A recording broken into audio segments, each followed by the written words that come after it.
In, out, In, in, out. Our story begins with me, submerged, silent, still. An ephemeral ocean which exists in no place on earth, where the tides are controlled by a mother's mood, a pool of creation in which we all begin. I feel nothing but the walls around me contracting and contorting with the body I reside in. In, out, out. The words vibrate in the air around me and send electric signals through my ear canals. I listen. I breathe. In, out. I have been patiently waiting for a moment of chaos to break the quiet and send ripples across the universe. The world has been waiting with me. A flash of light, the Big Bang, boom!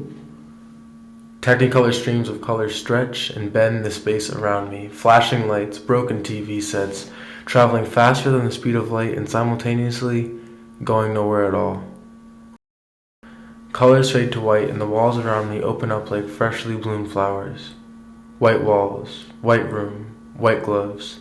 The shock of birth begins to settle. The earth begins to shatter like the screen of an iPhone.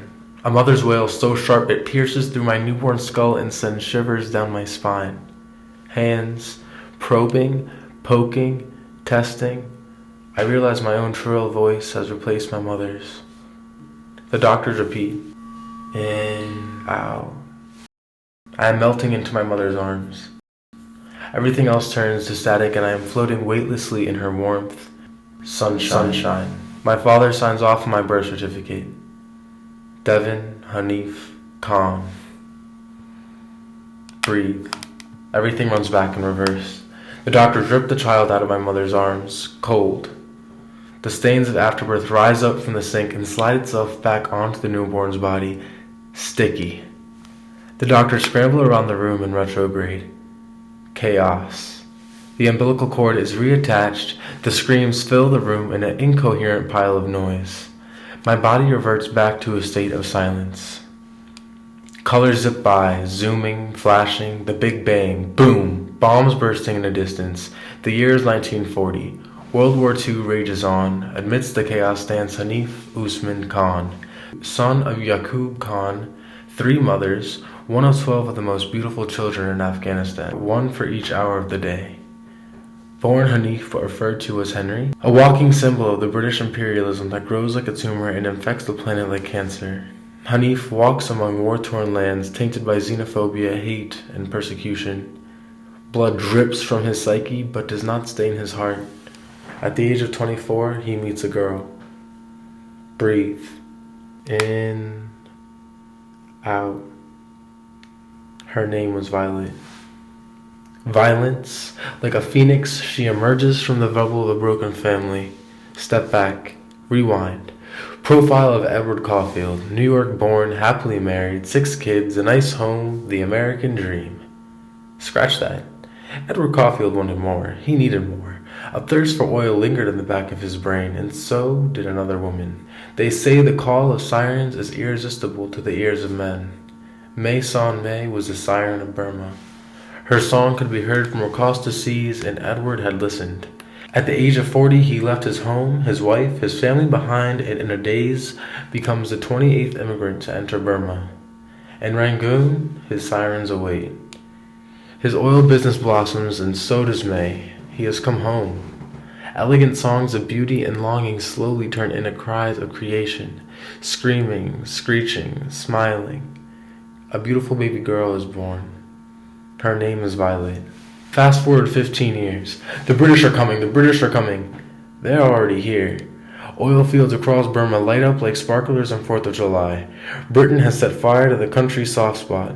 In an instant, an oil empire burns down like a cigarette on a windy day. Edward finds himself fleeing once again, though he is not following the sounds of siren but is instead seeking clear air for his new family. He finds solace in India. 2 months pass.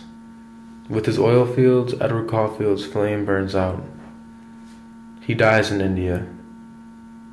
Maybe it was the stress, maybe it was the guilt, but Violet believed he was just too tired. And so was she. In her time in India, Violet picks up a job as a map charter to aid in World War II. She is fierce, a rebel, a force to be reckoned with, a goddess among men. In. The breeze blows through the palms, carrying the scent of the Irrawaddy River along its back. Mangoes and papaya are fresh in the air. The sunlight glows on every leaf in crystalline shades of green.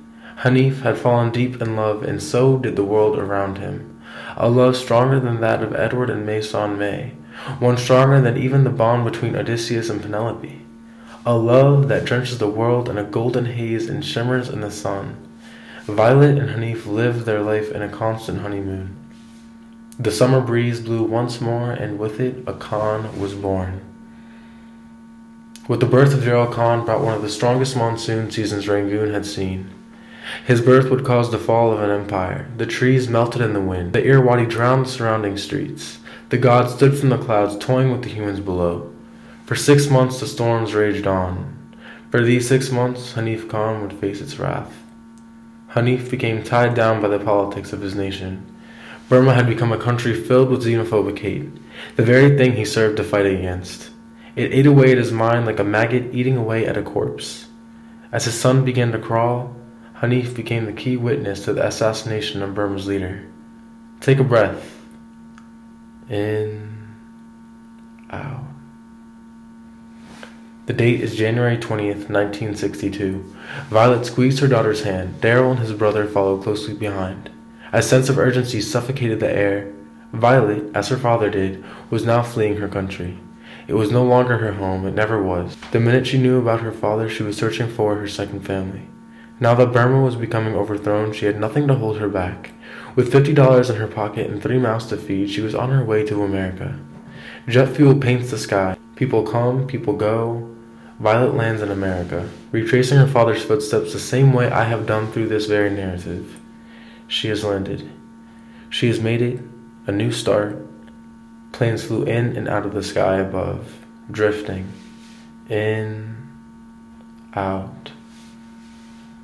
The monsoon winds whistle in the distance, and Hanif walks home at night. Due to his testimony, the assassins have successfully been persecuted. He wanders the streets, reveling in his accomplishments. A wind gust blows that cuts through the very air. Within the same breath, he felt 3 distinct blades pierce his skin. In and out, in and out, in and out, over and over, the sloshing sound of ripping flesh begins to become repetitive and almost meditative. In, out. Vision fades to black. Screens turn to static. Hanif's son cries in the distance. Go back! Back to the customs of the airport, back to the humidity that sticks to your skin, back to the very court case that killed Hanif, stepping through the puddle of blood that rests next to his unconscious body, back to the very first day that Violet had laid her eyes on his deep brown gaze. Through the bursting oil explosions of Edward Caulfield's oil empire, back to the war zones and bomb shelters, up through Afghanistan, back to the United States, back to the beginning. The very beginning. Like the phases of the moon, our story has come full circle. A baby is born. Breathe. In. Out. His name is Devin Hanif Khan, and his birth would be the fall of an empire.